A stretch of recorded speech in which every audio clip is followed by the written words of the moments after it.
Welcome back to this channel. So today we're going to learn about velocity time graphs, which is a very good and simple method in solving equations involving linear motion. Okay, so let's see how it's done. It's very simple. We are given a question on, for instance, a car moves with a constant velocity of 10 meters per second for 6 seconds. Then it decelerates uniformly to rest in the next 4 seconds. Draw the velocity time graph, calculate the acceleration and total displacement. So the velocity time graph, it's very simple. The velocity time graph, just draw a sketch note with something like a ruler or something. So it's just a simple sketch here. So it's just like any other graph with the y-axis and x-axis, but the y-axis is velocity and this is time. This is the 0, right? So we're given it moves with a constant velocity of 10 meters per second.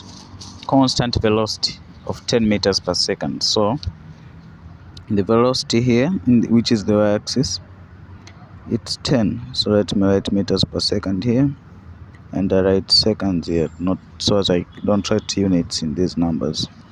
Okay, so it moves with a constant velocity of 10 meters per second. That means it's moving. That means time is going, but the velocity is not changing. So that means time is moving. Going this way means time is increasing, but the velocity is the same.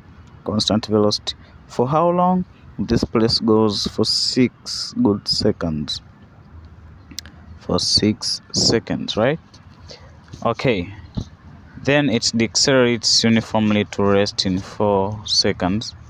So it decelerates uniformly to rest. The rest means the velocity is 0. So decelerating to rest means it decreases. The velocity uniformly means it's a straight line like that to rest. This procedure takes 4 seconds. 4 seconds from here to here, it's 4 seconds. If here it's 6, that means here it's 10 seconds. Okay, so we are told to calculate the deceleration and find the total displacement. So this is the velocity time graph. So to find the deceleration, this part here is when the deceleration was occurring. That means the velocity was decreasing as time was continuing. So the deceleration here, we know we take the final velocity minus initial velocity divided by time taken. So deceleration, Roman 2, I just write deceleration, which is just the same as acceleration, equals to v minus u on t.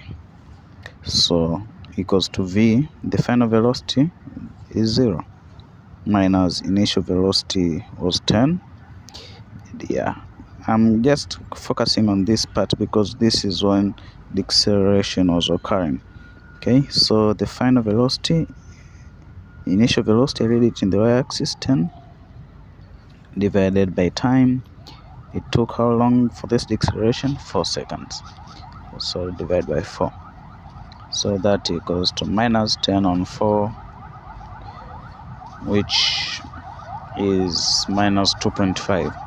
So calling it deceleration, meters per second square.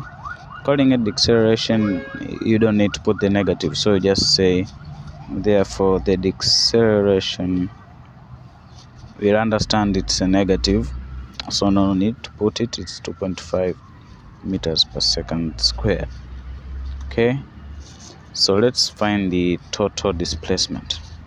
Now total displacement, like the total distance covered, total displacement is normally equal to the area under the curve. It's normally equal to the area under the curve. So, or maybe under the graph. I like using the word curve, but it's just the graph. That means, so I take this area here, this trapezium, the whole trapezium. I find the area, right? Let me draw it aside. So let me draw it aside here. So it's a trapezium like this one. Okay, it's a trapezium like this. Here we had 6. Here we had until here it was 10. Up here it was 10 also. All right. Okay, so we need to find the area of this one. So the best, we just find the area of each segment. We start by this square, which here, I mean, it's a rectangle. From here to here it's 10. The length and the width is 6, right? The width is 6.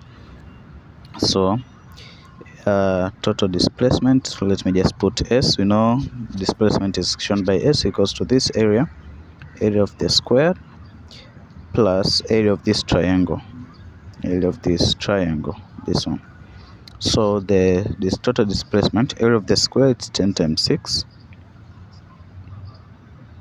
plus area of the triangle, it is a half times the base here, it is 4, right? 10 minus 6 here, it's 4. The height is still 10, so half times 4 times 10. So that gives total displacement equals to 60 plus 20. So the total displacement equals to 80 meters. Okay, so that's how we do issues concerning the velocity time graphs. Okay, now I want you to try do this one. We are told 2 students are discussing. Okay, you're the judge now. Student A says, if velocity time graph is a straight horizontal line, the object is at rest. Student B is saying, no, you're wrong, brother. The object could still be moving. So if you've understood about velocity time graph, make sure look at these 2 statements and analyze who is correct and who is wrong. You have the answer, explain it in the comment section. Thank you very much. See you in the next video.